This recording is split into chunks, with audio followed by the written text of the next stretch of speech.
মুসনাদে আহমদ ইবনে হাম্বলের হাদিস, চমৎকার একটা ঘটনা।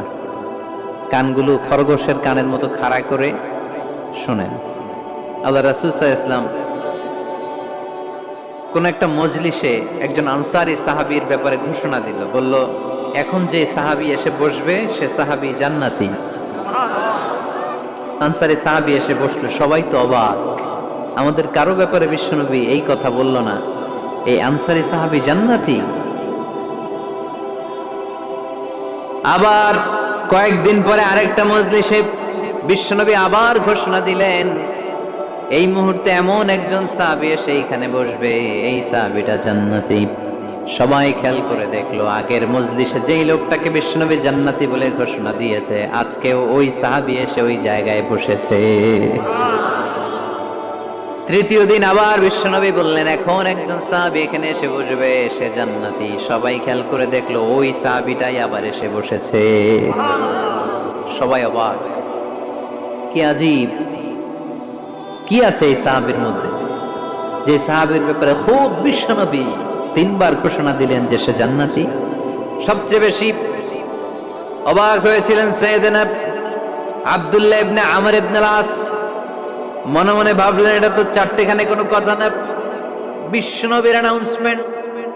দুনিয়ার বুকে বিশ্বনবী তিনবার এই আনসারী সাহাবীকে জান্নাতি বলে ঘোষণা দিয়েছেন, নিশ্চয়ই এই সাহাবীর এমন বিশেষ কোন আমল আছে, এমন বিশেষত্ব আছে যেটা আমাদের মধ্যে নাই। যেমন করেই হোক এই সাহাবীর ভেতরের সব খবর আমার জানতে হবে। সাইয়েদনা আব্দুল্লাহ ইবনে আমর ইবনে আস একবার পরিকল্পনা করে ওই সাহাবীর বাড়িতে চলে গেলেন, যে বললেন, ভাই, আমার আব্বার সাথে কয়েকদিন ধরে ঝগড়া, আমার ঘরে থাকতে মন চাচ্ছে না, তোমার বাসায় মেহমান হয়ে এসেছি, যদি তুমি অনুমতি দাও তোমার বাড়িতে 3 দিন মেহমান হয়ে আমি থাকতে চাই। কয়দিন? শুনতেছেন? বুঝতেছেন? কষ্ট হচ্ছে না তো?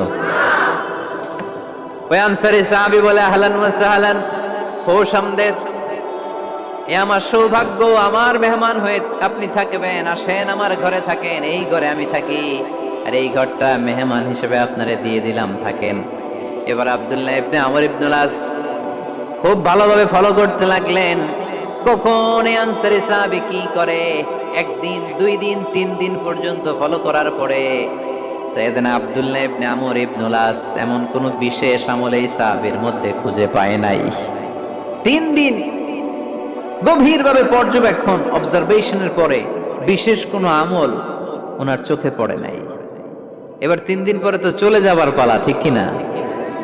এবার তিনি সোজা সাপটা আনসারী সাহাবীর কাছে যে ভিতরের কথা খুলে বলে ফেললেন, বললেন, ও ভাই, আসলে আমার বাবার সাথে এমন বড় কোনো ঝগড়া আমার হয় নাই যে কারণে বাড়ি থেকে বের হয়ে তোমার মেহমান আমার হওয়া লাগবে, আমি বিশেষ এক উদ্দেশ্যে এসেছি। কি উদ্দেশ্য? আব্দুল্লাহ ইবনে আমর ইবনে আস এবার বলতে আরম্ভ করলেন, আমরা খেয়াল করেছি 3টা মজলিসে বিষ্ণু ঈসা ইসলাম তোমাকে জান্নাতি বলে ঘোষণা করেছে, তাই আমি জানার জন্য এসেছি তুমি এমন কি আমল করো যে কারণে বিশ্বনবী ঘোষণা দিলেন যে তুমি জান্নাতি।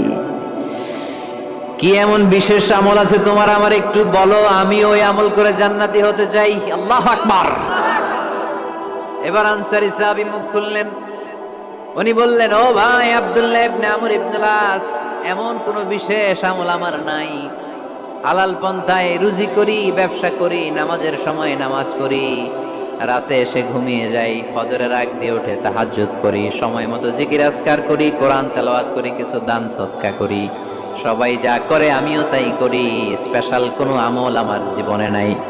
তবে আব্দুল্লাহ ইবনে আমর ইবনে আস, শুনে রাখো, একটা কাজ আমি প্রতি রাতে করি, হয়তোবা এই কারণেও বিশ্বনবী আমার ব্যাপারে এমন ঘোষণা দিতে পারে। আব্দুল্লাহ বললেন, ও আনসারী সাহাবী, কি কাজ তুমি করো? এবার আনসারী সাহাবী বলতে লাগলেন, প্রতি রাতে যখন আমি আমার বিছানায় ঘুমোতে যাই, আমি কারো ব্যাপারে কোনো রাগ, কোনো হিংসা, কোনো ক্ষোভ অন্তরে নিয়ে ঘুমাতে যাই না। ওই দিন যার সাথে যা হয়েছে সবাই রে মাফ করে দিয়ে মিটমাট করে একটা প্রশান্ত অন্তর নিয়ে আমি বিছানায় ঘুমাতে যাই। ওই দিনে কেউ আমার গালি দিছে, কেউ আমার বকা দিছে, কেউ আমার বিরুদ্ধে মিছিল করছে, উল্টা পাল্টা যে যাই করুক না কেন, আমি কিচ্ছু মনে রাখি না। আউবি ইলা ফিরাশি, আমি এমন ভাবে আমার বিছানায় যাই, ওয়ালাইসা ফি কলবি হিকদুন আলা আহাদ, এমন অবস্থায় আমি শুয়ে পড়ি যে আমার হৃদয়ে কারো ব্যাপারে আমার হৃদয়ে কোনো ক্ষোভ নাই, কোনো হিংসা নাই, কোনো অহংকার নাই, সব রাগ ক্ষোভ ভুলে গিয়ে সবাইকে ক্ষমা করে দিয়ে আমি বিছানায় ঘুমাতে যাই। এজন্য বিশ্বনবী এই সাহাবীকে তিনটা মজলিসের ভরা মজলিসের মধ্যে জান্নাতি বলে ঘোষণা করেছে। এই হাদিস থেকে শিক্ষা হলো, আমরাও যদি প্রতি রাতে বিছানায় ঘুমোতে যাওয়ার আগে সবাইরে মাফ করে দিয়ে মনের যত ক্ষোভ জ্বালা যন্ত্রণা আছে সব ভুলে যে বিছানায় ঘুমাতে পারি, এই সাহাবীর মতো আমাদেরকেও জান্নাতি হিসেবে কবুল করবে কে? পারবেন আজকে থেকে? বিছানায় যাওয়ার আগে কি করবেন? আজকে সবাইরে মাফ করে দেব। যে আমার উপর জুলুম করছে ওই বিচার আল্লাহ করবে। কে কি বললো ওটা দেখার দরকার নাই। কারো ব্যাপারে কোনো ক্ষোভ, কোনো তিক্ত অভিজ্ঞতা, জ্বালা যন্ত্রণা অন্তরে রাখবেন? রাখলে লাভ না লস? এটা আরো জ্বালা দিবে আমাদের, এটা আরো ভেতর থেকে কষ্ট দিবে। It will burn me inside, ভিতরে জ্বালিয়ে পুড়িয়ে শেষ করে দিবে। এগুলো বয়ে বেড়াতে চাই না আমি সব মাফ করে দিতে চাই। চিল্লায় বলো ঠিক কিনা? এজন্য আল্লাহ বললেন, আমার মুত্তাকিন বান্দাদের 3 নাম্বার বৈশিষ্ট্য, তারা অন্যের প্রতি রাগ ক্ষোভ অন্তরে পুষে রাখে না। অন্তরে রাগ ক্ষোভ জ্বালা পেলে পুষে রাখে না, বরং সবাইকে মুত্তাকি বান্দারা ক্ষমা করে দেয়। পারা যাবে? কি করবেন? ক্ষমা করব। কি করবেন? আল্লাহ আমাদেরকে ক্ষমা করুক, এটা আমরা চাই কি চাই না? আল্লাহ আমাদেরকে ক্ষমা করুক এটা আমরা চাই, কিন্তু আমরা আমাদেরকে ক্ষমা করতে পারি না। যদি আল্লাহর কাছে ক্ষমা পেতে চান তাহলে আগে নিজেরা নিজেদেরকে ক্ষমা করে দেন। আল্লাহ ভুল করছি, আল্লাহ মাফ করে দাও, ক্ষমা করো। আমি ক্ষমা চাইতেছি কিন্তু আমি ক্ষমা করি না আরেকজনকে। তুমি ক্ষমা করো না, তুমি ক্ষমা চাও কোন সাহসে? মা যাদাল্লাহু আবদান বিআফবিন ইল্লা ইজ্জান। আল্লাহর হাবিব ফরমান, কোন বান্দা যদি অন্য বান্দারে ক্ষমা করে দেয় আল্লাহ ওই বান্দার মর্যাদা বাড়িয়ে দেয়। ওয়া ইন তা'ফু ওয়া তাসফাহু ওয়া তাগফিরু ফাইন্নাল্লাহা গফুরুর রহিম। তুমি যদি অন্যরে মাফ করে দাও, তুমি যদি অন্যের ভুল ক্ষমা করে দাও, তোমার ভুলগুলো ক্ষমা করে দিবে কে? আল্লাহুম্মা ইন্নাকা আফুন কারীম। কদরের রাত্রে আমরা পড়ি, আল্লাহ তুমি ক্ষমাশীল, তুহিব্বুল আফওয়া, ক্ষমা করাকে তুমি ভালোবাসো। ফাআফু আন্নী, আল্লাহ তুমি আমারে ক্ষমা করে দাও। আল্লাহর ক্ষমার জন্য দিনরাত চোখের পানি ছেড়ে আমরা কাঁদি, কিন্তু অন্যরে ক্ষমা করতে চাই না। কথাটা বুঝতে পারছেন? আমরা আল্লাহর ক্ষমা চাই, কিন্তু আমরা আমাদেরকে ক্ষমা পেতে হলে আগে ক্ষমা পেতে হলে আগে ক্ষমা। মনে থাকবে তো? আমরা আসলে অতীতকে বয়ে বেড়াই, অতীতকে ভুলতে চাই না। কোন বছর কে আমারে মারছিল ওইটারে মনে রাখছি। কোন 20 বছর আগে আমারে অপমান করছিল মনে রাখছি, তোরেও আমি অপমান করুম। তুই আমারে মারছিলি, তোরেও মারুম।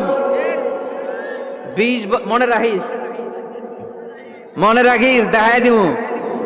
তো এই দেখেন, খেয়াল করে দেখেন, 20 বছর আগে কোথায় আমার অপমান করছিল ওইটা আমি ভুলি নাই, মনে রাখা দিছি। তার মানে 20 বছর ধরে এটা জ্বলতেছে এদিকে। ক্ষতি কি আমার না অন্য কারো? এগুলো ভিতরে জ্বলে, প্রতিহিংসার আগুন আপনারে জ্বালিয়ে দিবে। প্রতিশোধ নেয়ার আগুন দিনকে দিন আপনারে জ্বালায়। আপনি যদি একদিন ওরে অপমান করেন, মারেন, ও একদিন জ্বলবে, মরবে, কিন্তু প্রতিদিন আপনি জ্বলবেন। চিল্লা এখন ঠিক কিনা? রাসূল সাল্লাল্লাহু আলাইহি ওয়াসাল্লাম ক্ষমা করে দিতেন। মক্কা বিজয়ের দিন সব কাফির মুশরিক গুলো আল্লাহ রাসূল সাল্লাল্লাহু আলাইহি ওয়াসাল্লামের পায়ের সামনে থার করে কাঁপছিল। সবাই ভেবেছে আমরাও যেরকম পাষাণ, মুহাম্মদ মনে হয় তাই করবে, আমাদেরকে এবার কচুকাটা করবে। আল্লাহর রাসূল মক্কার কাফির মুশরিকদের এই দৃশ্য দেখে ঘোষণা দিয়ে দিলেন, ইযহাবু লা তাসরিবা আলাইকুমুল ইয়াউম, আজকে তোমাদের উপর আমার কোনো প্রতিশোধ নাই। ইযহাবু ফাআনতুমুত তালাকা, আমি তোমাদেরকে স্বাধীন করে দিলাম। ঐতিহাসিকরা বিশ্বনবীর এই বিশাল দিল দরিয়া দেখে অবাক হয়েছে। তারা বলতে বাধ্য হয়েছে, in the long history of the world there is no instance of magnanimity and forgiveness which was showed by Muhammad sallallahu when all of his enemies laid under his feet and he forgave them one and all. পৃথিবীর ইতিহাসে ক্ষমার এরকম নজির কোনো মানুষ দেখাতে পারে নাই। যখন তার ঘোর শত্রুরা তার পায়ের সামনে বসে থারথার করে কাঁপছিল, তিনি চাইলেই পিষে মারতে পারতেন, কিন্তু তা না করে তিনি ক্ষমা করে দিয়েছেন। এজন্য কি করবেন? কি করবেন?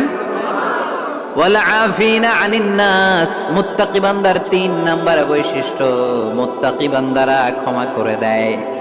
তারা মনের মধ্যে হিংসা রাগ এগুলো পুষে রাখে না। সুবহানাল্লাহ পড়েন। যারা ক্ষমা করে এরা অনেক ভালো থাকে ভাই, জানেন? আপনি ক্ষমা করে দিলে আপনি শান্তিতে থাকবেন। আপনি যদি আপনার ব্যাড এক্সপেরিয়েন্স, তিক্ত অভিজ্ঞতা, কে আপনারে গালি দিয়েছিল, কষ্ট দিয়েছিল, সবসময় এগুলো বয়ে বেড়ান, it will burn yourself inside. এগুলো আপনার ভিতরে জ্বালায় পড়ে ছারখার করে দিবে। আর যদি ভুলে যান, জায়গায় মাফ করে দেন, তাহলে শোধবোধ সব শেষ। আমি আছি শান্তিতে, ঠিক কি না? আমরা শান্তি চাই কি চাই না? আমরা অতীতের এই কষ্ট বুকে নিয়ে আর চলতে চাই? সমাধান একটাই, ক্ষমা করে দেন।